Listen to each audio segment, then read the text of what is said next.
Blessed Sunday, dear brothers and sisters.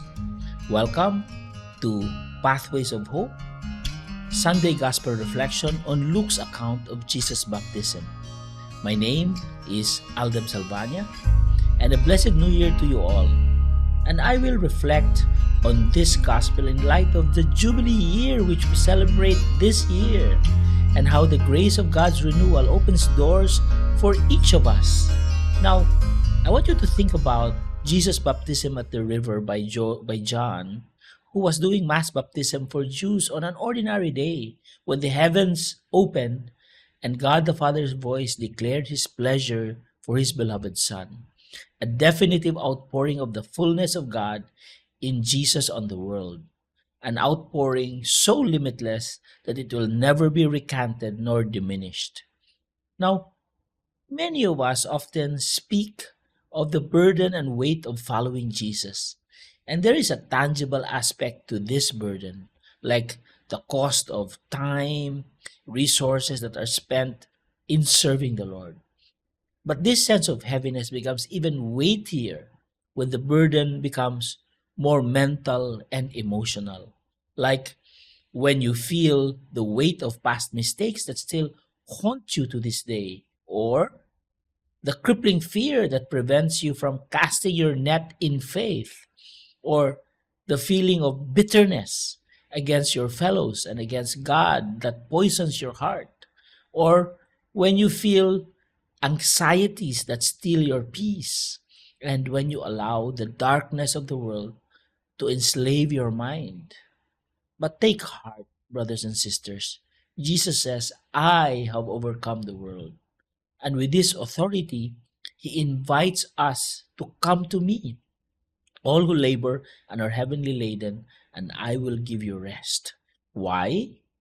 Because he says, for my yoke is easy and my burden light.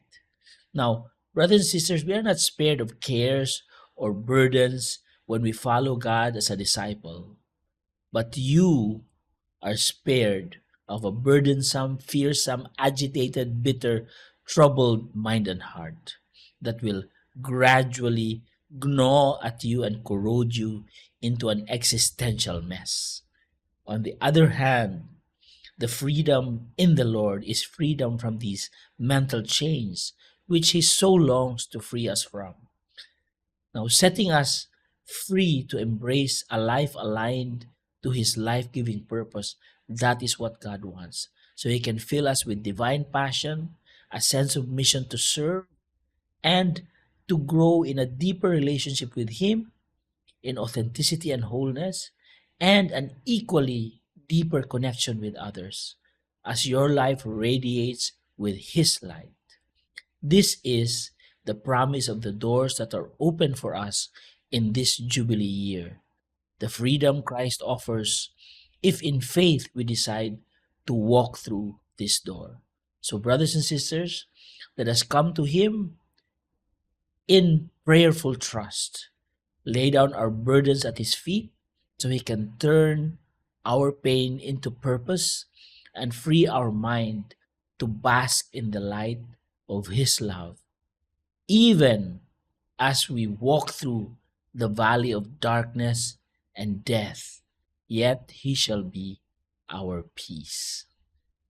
And make sure to join other Catholics who love the Lord and live the freedom of his life.